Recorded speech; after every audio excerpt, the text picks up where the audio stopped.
From humble beginnings on 7 hills beside the Tiber River, rose a civilization that would dominate the Mediterranean world for over 1,000 years. This is the story of Rome. Not just a city, but an idea that shaped the Western world as we know it. How did a small settlement of shepherds and farmers transform into history's most enduring empire? What forces drove its expansion? And what can Rome's ascension teach us about the rise and fall of great powers? Join us as we journey through time to witness the remarkable rise of Rome. The Rome we know today began as little more than a collection of wooden huts clustered along the banks of the Tiber River in central Italy. Yet within a few centuries, these humble origins would give way to marble temples, grand forums, and an empire that stretched from Britain to Egypt, from Spain to Mesopotamia. This transformation wasn't inevitable. It was the product of adaptation, resilience, and innovation. The Romans themselves were acutely aware of their modest beginnings. They celebrated the contrast between their pastoral roots and their imperial glory, a testament to what they saw as their divine destiny. Origins and founding myths. According to legend, Rome was founded in 753 BCE, when Romulus killed his brother Remus and established the city that would bear his name. Archaeological evidence tells us a more complex story, with settlements dating back to at least the 10th century BCE. Early Rome was likely a collection of villages that gradually united into a single community. What's certain is that Rome's location was strategically brilliant. Positioned on defensible hills, with access to the sea via the Tiber River, and situated at the crossroads of ancient trade routes. Before Rome's rise to power, the sophisticated Etruscans dominated central Italy. Their influence on early Roman culture was profound, from engineering techniques to religious practices and cultural traditions. By the 6th century BCE, Rome was ruled by Etruscan kings who transformed it from a cluster of villages into a proper city with temples, markets, and infrastructure. The early Romans were not isolated. They absorbed cultural influences from their neighbors, the Etruscans to the north, the Greeks who had colonized southern Italy, and the various Italic peoples surrounding them. This willingness to adopt and adapt foreign ideas would become a hallmark of Roman culture. The 7 hills of Rome, the Palatine, Capitoline, Aventine, Caelian, Esquiline, Quirinal, and Viminal, provided natural defense against invaders. The valleys between these hills would eventually house the famous Roman Forum, the heart of public life. The birth of the Republic. In 509 BCE, a revolution changed Rome forever. Roman aristocrats overthrew the last Etruscan king, Lucius Tarquinius Superbus, and established a republic. The Roman Republic was revolutionary not because it eliminated monarchy entirely, but because it distributed power among multiple officials and institutions. Power was divided between 2 annually elected consuls, the Senate and various assemblies. Annual elections, term limits, and checks on power made it remarkably resistant to tyranny. This system created remarkable political stability that would last nearly 500 years. The founding of the Republic established principles that would define Roman politics for centuries. The Romans developed a complex constitution, not a written document, but a set of customs, institutions, and laws that evolved over time. At its core was the idea that no single individual should hold absolute power. Roman society was stratified between patricians, the aristocratic elite who dominated political life, and plebeians, the common citizens who formed the backbone of the army and economy. This division would fuel political tensions throughout the Republican period, but it also drove reforms that gradually extended political rights. The early Republic faced existential threats. In 390 BCE, Gallic invaders sacked Rome, a traumatic event that remained in Roman memory for centuries. Yet, the Romans rebuilt and strengthened their defenses. This pattern of responding to defeat with renewed determination would become characteristic of Roman resilience. Conquest of Italy. Rome's early expansion wasn't driven by a master plan of conquest, but by a series of responses to threats and opportunities. The Romans developed a unique approach to defeated enemies. Rather than simply destroying or enslaving them, Rome often offered paths to citizenship and integration into the Roman system. By 270 BCE, Rome had conquered all of the Italian peninsula. This expansion wasn't just about military might, it was about building a coalition. Rome's genius was in creating systems where people across Italy began to see themselves as having a stake in Rome's success. They weren't just subjects, they became Romans. The Roman military system was designed for expansion. Male citizens were required to serve in the legions, creating a disciplined fighting force that could be rapidly mobilized. Roman soldiers were not just warriors.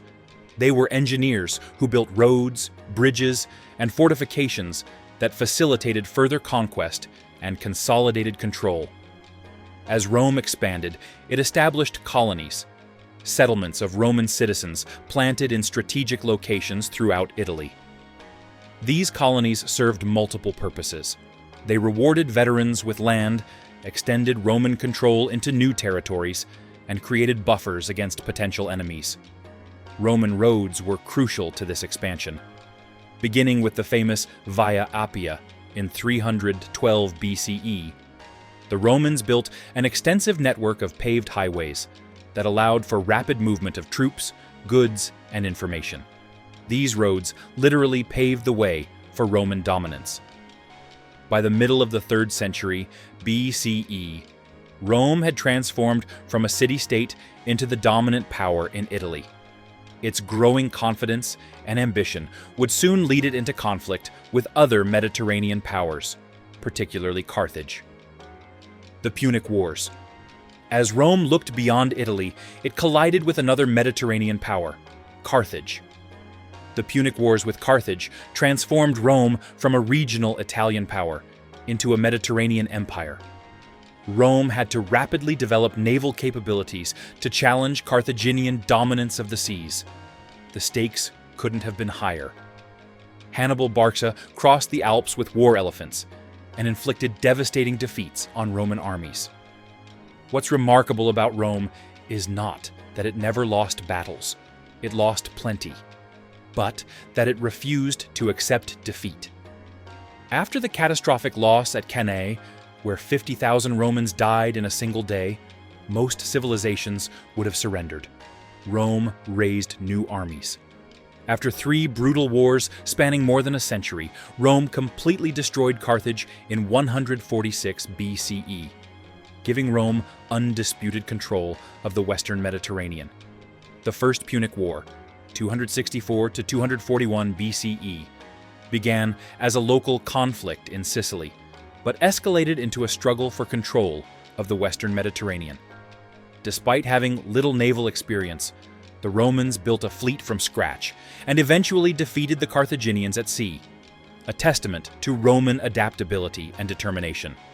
The Second Punic War, 218 to 201 BCE, brought Rome to the brink of destruction.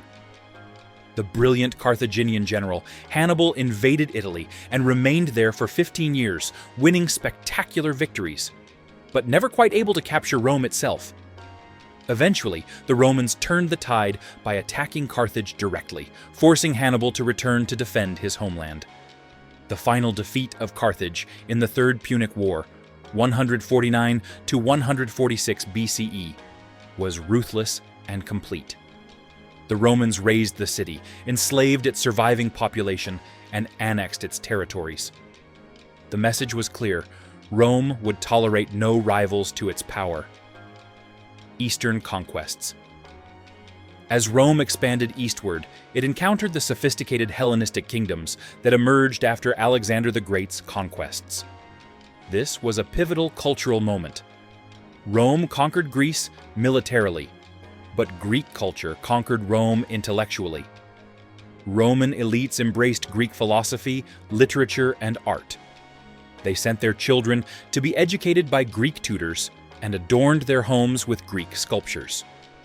By the 1st century BCE, Rome had absorbed the wealth and knowledge of the Eastern Mediterranean while extending its military and political control across the entire region.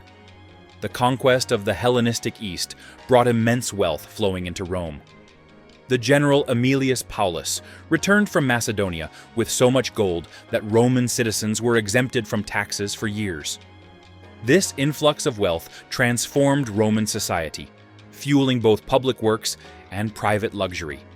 Unlike the total destruction of Carthage, Rome often took a more subtle approach in the East. Local elites were incorporated into the Roman system, allowed to maintain their wealth and status, as long as they acknowledged Roman supremacy. Greek cities often retained nominal independence while accepting Roman oversight.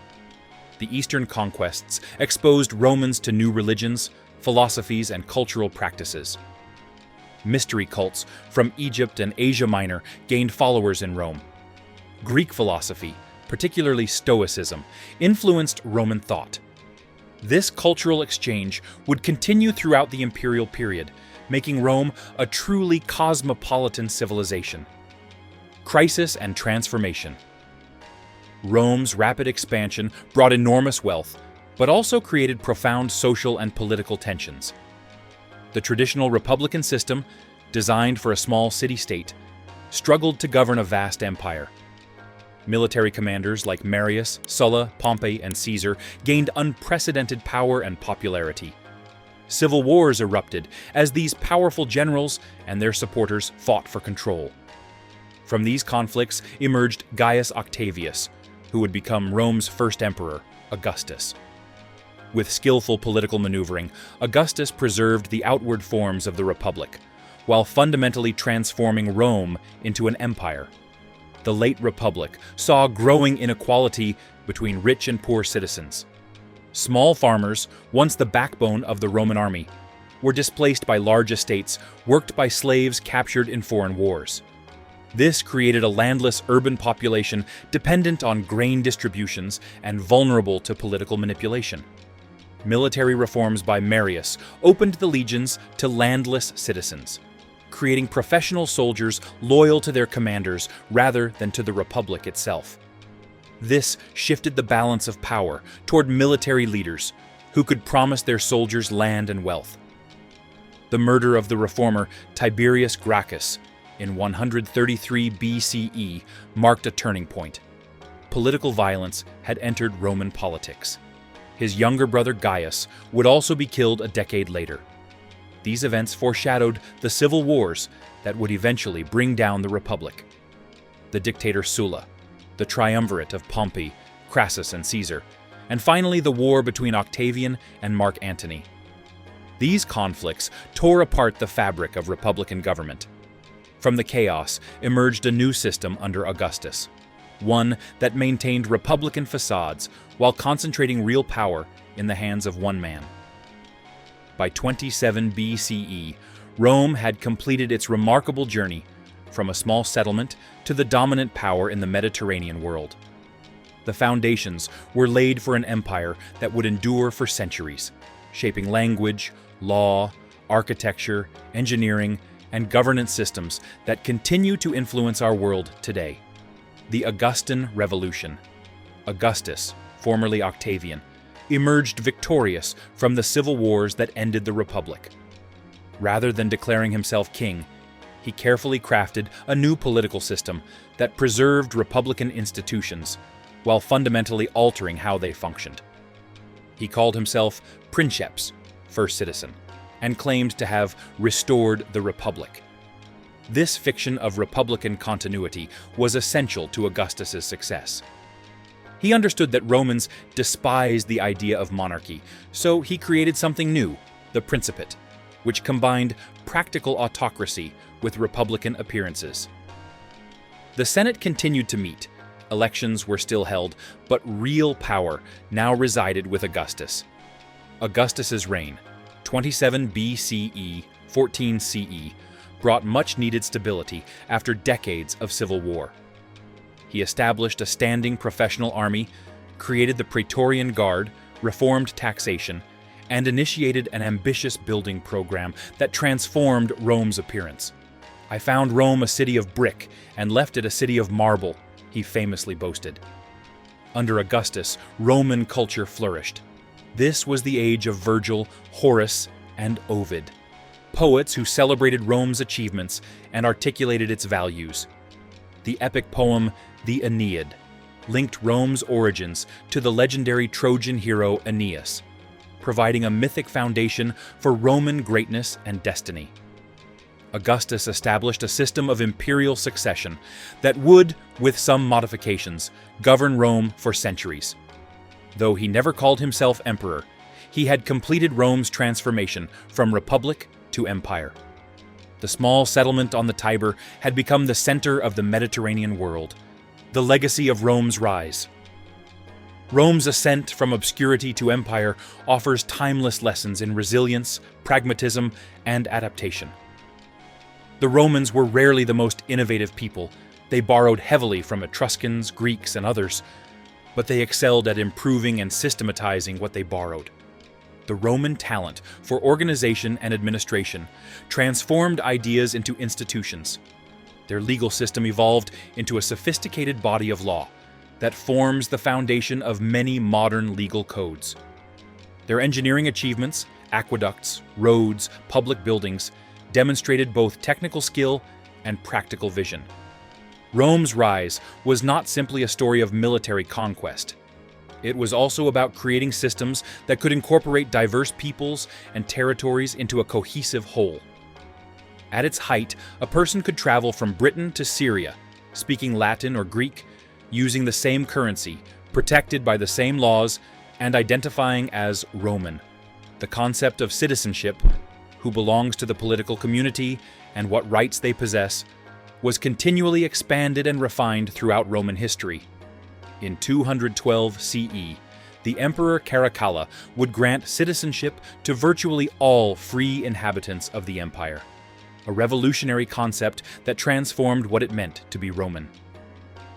Roman innovations in architecture, particularly their mastery of concrete and the arch, allowed them to create buildings on a scale never before seen. The Colosseum, the Pantheon, and countless other structures demonstrate not just engineering prowess, but a confident vision of what human creation could achieve. The Romans were masters of practical technology, aqueducts that carried water for miles, sophisticated heating systems, roads that have lasted 2 millennia. They applied their engineering skills to improve daily life, creating urban environments with public baths, forums, and amphitheaters that fostered a shared civic identity. Perhaps most importantly, the Romans created a model of civilizational achievement that has inspired countless societies since. From Charlemagne to America's founding fathers, leaders have looked to Rome as a model of how to build institutions that endure. Even today, our Senate chambers, government buildings, and legal systems bear the unmistakable imprint of Roman influence. What began as a cluster of villages on 7 hills had become an empire spanning 3 continents, a transformation unlike anything the ancient world had seen before. The story of Rome's rise reminds us how extraordinary human achievements can emerge from humble beginnings through persistence, adaptation, and vision. If you enjoyed this video, make sure to like it, subscribe to our channel, and press the bell icon so you never miss an update.